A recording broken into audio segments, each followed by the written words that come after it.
Sunday. It's hard to explain, okay? But All day. All year round. it's so mysterious. This is who we are. This is who we are. WAVR.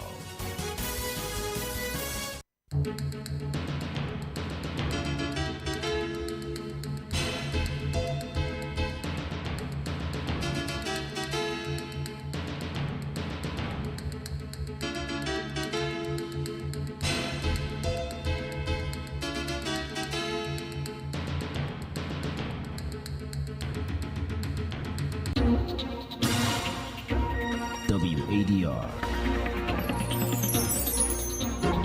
promoting dialogue.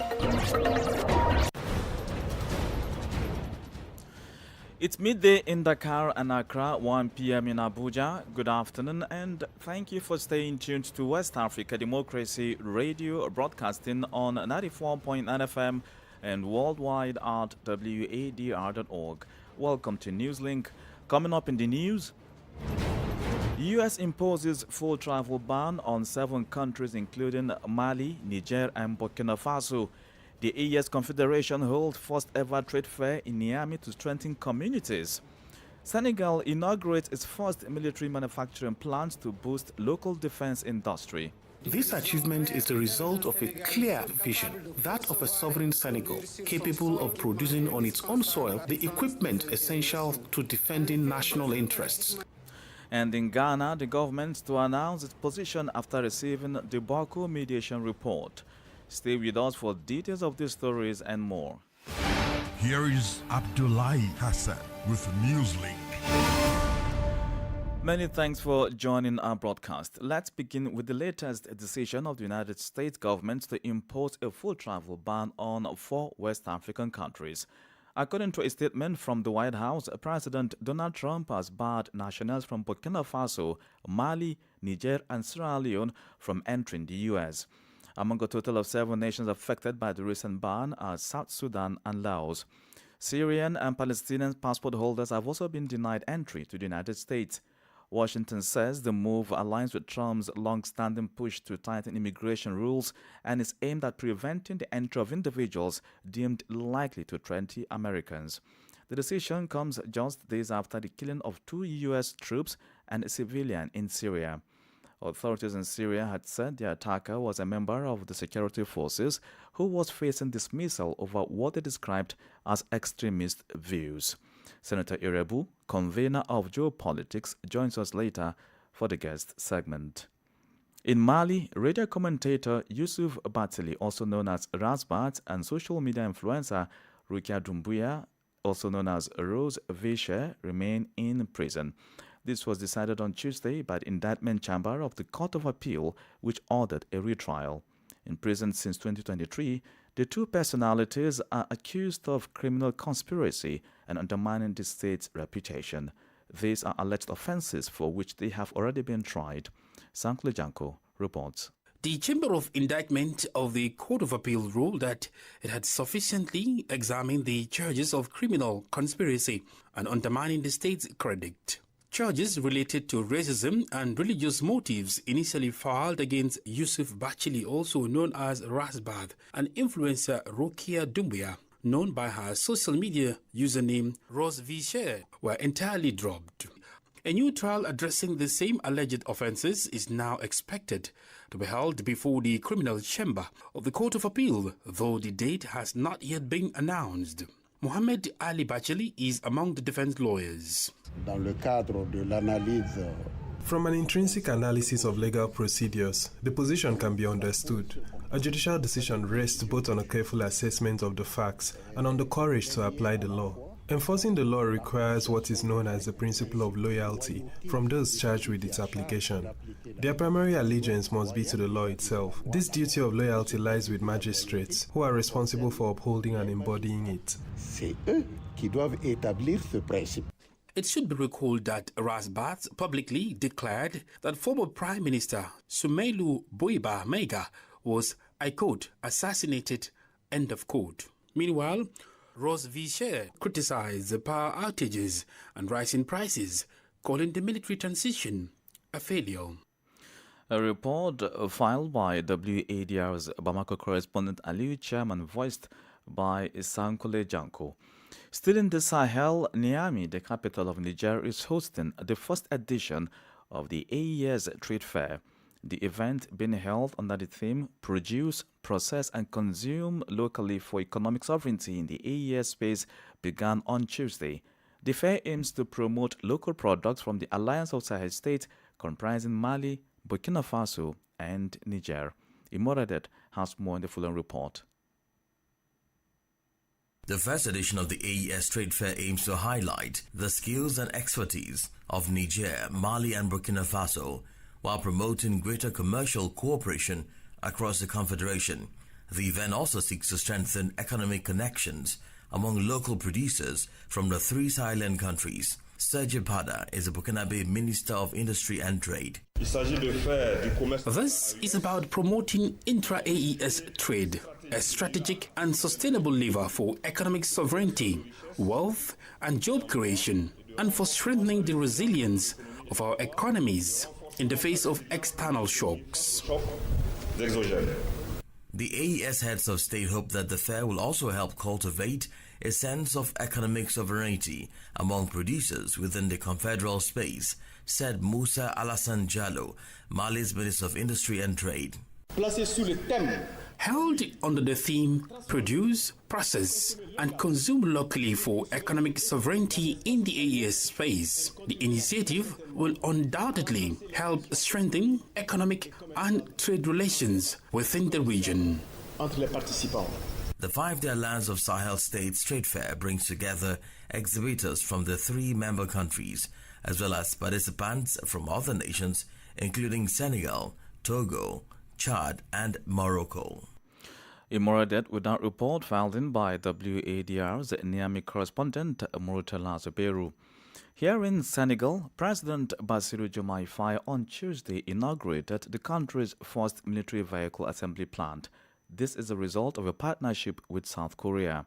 While the Senegalese state does not yet fully own the plant, the inauguration of the infrastructure nonetheless marks Senegal's entry into the era of the defense industry.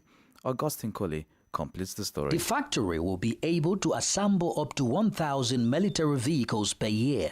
It will also create hundreds of direct and indirect jobs for Senegalese citizens. The industrial unit includes training and technology transfer programs for Senegalese engineers and technicians, covering vehicle assembly, quality control, testing and maintenance. The project also involves local subcontractors. This industrial facility, the result of a partnership between the government of Senegal and a Korean company, is 35% owned by the Senegalese state. Here is President Bassirou Diomaye Faye speaking at the inauguration of the factory. This achievement is first and foremost the result of a clear and assertive vision, that of a sovereign Senegal, capable of designing and producing on its own soil the equipment essential to defending national interests. Indeed, two major imperatives justify the creation of our national defense industry. The first imperative is reducing our structural dependence on foreign countries for equipping our defense and security forces. And the second imperative is asserting our sovereignty. By reducing our dependence and strengthening our autonomy in decision-making, we consolidate the very foundation of our freedom of action. Currently located at the Diamniadio Industrial District, a few kilometers from the capital Dakar, the factory is expected to relocate to the city of Touba once production reaches full capacity. The new site will cover a large area of about 200 hectares. Augustine Colley reporting. More stories coming up on West Africa Democracy Radio. Newslink continues.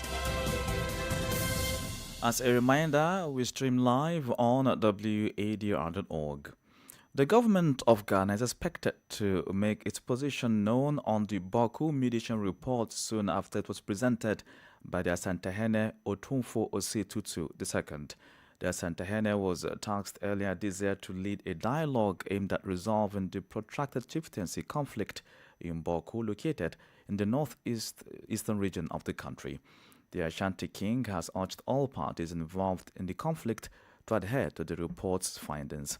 From Accra, Nadiri Tete reports. President John Dramani Mahama continued mediation initiated under former President Nana Akufo-Addo by appointing Asantehene Otumfuo II in early 2025 to resolve the decades-long Boko chieftaincy dispute between Kusasi and Mamprusi factions. The April 2025 process culminated Tuesday, December 16, at the Jubilee House, where Otumfuo, as Peace Committee chairman, among many highlights, urged government enforcement of laws affirming Bokunaba Asigri Abugrago Azoka II as legitimate Kusasi chief. By the laws of Ghana and by the constitution enacted in 1992 and by the position of the Supreme Court that the matter should never be litigated before it again, Asigri Abugrago Azoka is the lawful chief of Boko and the paramount chief of Kusasi traditional area. Otumfuo II emphasized that the process was strictly a mediation exercise and not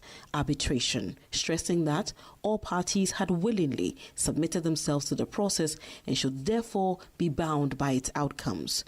President Mahama thanked Otumfuo, pledging prompt action on recommendations for reconciliation and violence prevention, with a government statement expected soon on next steps. I'm pleased that Otumfuo's mediation has come to an end and that he has presented a report, and I can assure him that governments would look at this report, and within the next 24 hours, government will issue a statement on its definitive position on the report. Rooted in colonial decisions, the Boko conflict has claimed lives and stalled development. Ghanaians hope Otumfuo's latest mediation brings lasting peace, restoring Boko to its glory days. For WADR, Nadiri Tete, Accra. In Nigeria, the implementation of the 2025 Tax Act in January next year is sparking discussion about public fund management. The new tax reform seeks to expand the tax base, enhance efficiency, and stabilize the economy by increasing non-oil revenue for development. While officials hail it as a crucial instrument to address declining oil revenues and fiscal pressure, questions arise about matching fiscal discipline and accountability.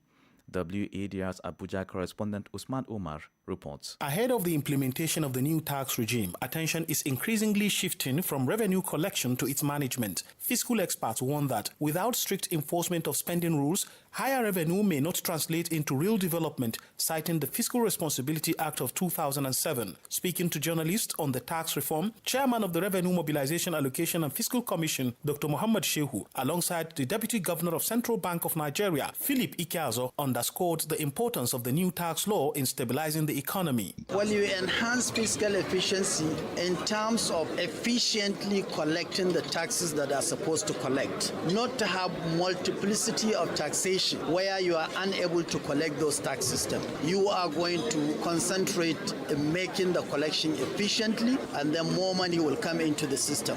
With increasing emphasis on digital collection, automation, and transparency, the bank's policies that advance financial inclusion, reduce cash dominance, and expand secure electronic payment channels help enlarge tax net and improve the integrity of revenue remittances. Beyond government cycles, the private sector is also watching closely. Businesses and investors are concerned about possible compliance costs and market impact, particularly for small and medium-sized enterprises. Expressing confidence in the tax system, Chairman of the Presidential Committee on Fiscal Policy and Tax Reforms, Professor Taiwo Oyedele, allayed these fears. The major objectives of the reforms are to promote fairness, to drive harmonization and efficiency, enhance transparency for how we use tax monies, and overall to promote economic development. As Nigeria prepares to roll out the new tax regime, analysts say success will depend on not only on how much revenue is generated,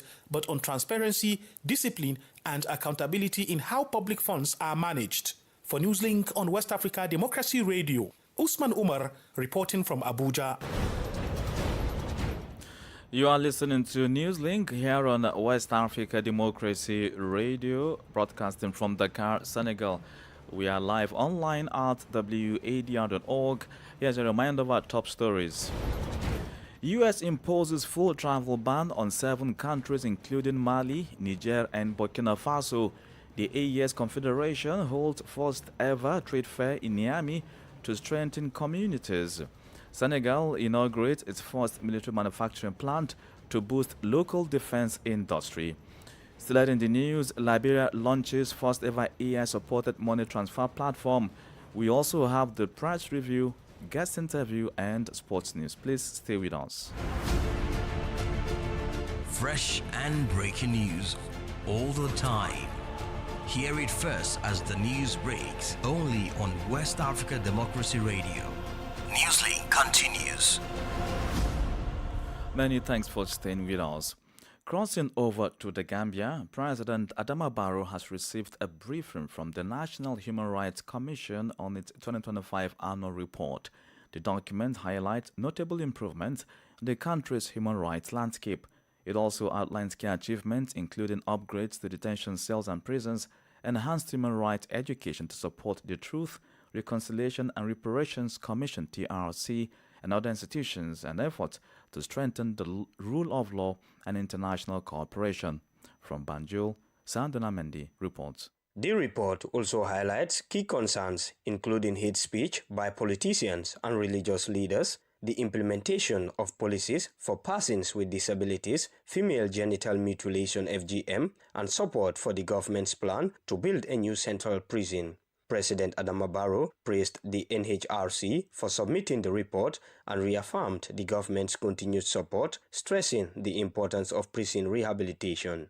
The president also highlighted his vision of transforming the Gambia into a middle economy country through social projects funded by the Gambia Local Fund.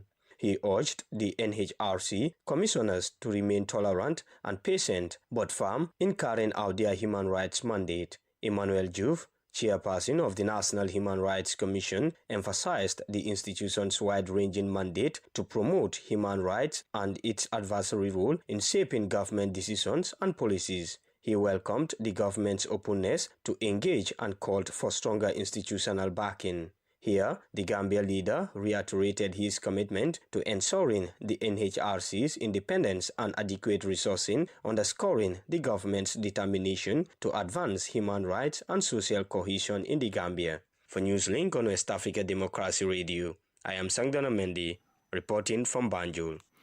Elsewhere, Liberia has launched an AI-supported payment system known as the Instant Inclusive Payment System, IIPS.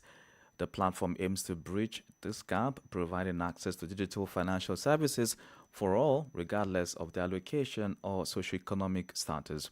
The system will also enable integration across Liberia's 9 commercial banks, real-time gross settlements, automated clearinghouse electronic funds transfer, and Pan-African payment and settlement system. Abraham Parker in Monrovia reports. Tuesday's launch marks a historic moment in Liberia's journey towards a modern and inclusive financial system, as citizens will now be able to transfer money from one network to another. President Joseph Boakai, in his keynote address, emphasized the transformative potential of the IIPS, which aligns with the government's arrest agenda by facilitating instant payments, ensuring transparency in government payments, and improving access to education. Liberia declares to the world that we are ready to embrace the future of digital finance. Today's launch is a powerful enabler of that vision. Agriculture, the farmers will no longer wait days or weeks for payment. With instant inclusive payment system, they can receive funds instantly. The governor of the Central Bank of Liberia, Henry Samoa, described the IIPS as a safe, reliable, and inclusive payment system. It is informed by lessons from across Africa as captured in a set of the inclusive instant payment systems. Liberia now joins this continental wave not only as an observer but as a participant and a future contributor. The rollout of the instant inclusive payment system has generated cautious optimism among Liberians. While many welcome its potential to expand financial access and lower transaction costs, others have expressed concerns about effective implementation and its accessibility for rural populations with a limited internet connectivity. For Newslink on WADR, Abraham Parker, Monrovia. This is the newspaper review. Stay abreast and find out what the top stories are in your country. This is the newspaper review. The newspaper review. For today's brief of major and banner headlines on the front pages of Gambian national dailies, here is San Donal Mendy. Hello and welcome to the press review coming to you from Banjul. We're starting out today's review with the Alkamba Times, and on its front page it says Gambia activist Kemeseng Sane sues Alport over termination linked to anti-corruption protest. Keksane has launched a lawsuit against Alport Banjul Limited, the Turkish-operated company that manages the Banjul port. Sister of alleged PIU suitor denies knowledge of crime as defense rests in high-profile murder trial. Defense witness Ami Bojang, the second accused, took the stand for cross-examination, firmly denying any awareness of her brother's alleged involvement in the crime of the ongoing murder trial in connection with the shooting of Police Intervention Unit PIU officers in September 2023. Let us now turn our attention to the Standard. It says, Baba Gale advises Barrow to drop third-term bid. Veteran politician Baba Gale Jallow has urged President Adama Barrow not to seek a third term in office. Schoolgirl arraigned for assaulting teacher. A schoolgirl has been arraigned before a magistrate court for allegedly assaulting her teacher last week. Now, NHRC updates Barrow on human rights situation. The National Human Rights Commission has briefed President Barrow on recent developments and improvements in the country's human rights situation. Parties asked to file briefs as judgment looms in PIU suiting case. Now, a court has directed all parties to file their final written briefs as judgment approaches in the Police Intervention Unit suiting case. And finally, let us check the Forea, and it says, persistent cement shortage paralyzes construction sector. Gambian institutions press for women's political power ahead of 2026-2027 elections. That's all we have for you. Back to you in the studios. Many thanks, San Donal Mendy. Politics, Analysis on major news, social matters, and all. This is A Guest. Our guest this afternoon is Senator Irebu, convener of Geopolitics. Irebu, an expert in international relations, speaks about President Donald Trump's latest decision to impose a full travel ban on 7 countries, including 4 from West Africa. They are Mali, Burkina Faso, Niger, and Sierra Leone. In addition, 14 other countries, including Nigeria, have been placed on a partial travel ban, citing security risks and human rights violations. Senator Irebu first responds to concerns about the wider impact of Trump's decision on these economies. The possible several implications: economic, security, diplomatic. So from the issue of economic, it may reduce some form of economic activities or interaction on the side of the U.S., maybe tourism, be business people or people going on holiday or for educational purposes. So it reduces definitely in the tourism sector in the U.S. We have Nigerians that are their clients. We definitely have some form of economic impact. And this is coming at a time. There was this recent report released that shows some level of unemployment in the U.S. are rating a little bit. So just to find a way to try and resolve. So the immediate implication, like I listed, the issue of tourism, education, even head grant for a lot of us to travel to get a better medical or other professional conferences and other issues. So they'll be affected. And those who reside in the U.S., they may become afraid to venture to, because they don't know what the immigration may say. And these days that they have IC units that are deporting people at every whims and excuses. So everybody will be cautious and on guard. It may impact traveling of diaspora back to the U.S. is there any likelihood of other Western countries applying the same sanction given the fallout between the AES bloc with France? I don't think there's any other serious sanction they've imposed on them. Is the travel ban that's also linked to the same reason they gave for Nigeria, issue of insecurity and the Islamic extremism, terrorists, those they call jihadists or terrorist linked issues. But before now, they already seen the AES as a foothold of Russian activities, but they are playing the long game when it comes to that, and that's why they are very cautious. And that's why I don't think be it EU or France or EU as a whole may be too frontal in imposing sanctions, because they believe that they are not having problem with those countries as a people. It's just the regime that are linked with Moscow support. And if they get favorable, maybe regime change tomorrow, change of government, they may fall back to their traditional allies. So I think they are being a bit tactical or cautious in trying to maybe severe. Even if you check, that's the also stance ECOWAS have also adopted. So there's a long game that is going on. So apart from this restriction, I don't think there'll be too much major changes. Well, the voice of Senator Irebu, convener of Geopolitics.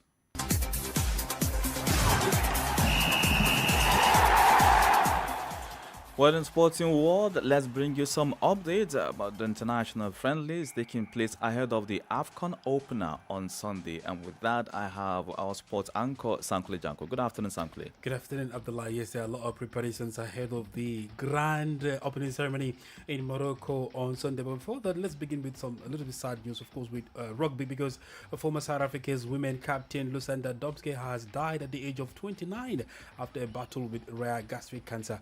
The back row forward earned 33 test caps, captaining the Springbok women 3 times and led the Bulls daisies to 3 consecutive women's Premier League titles.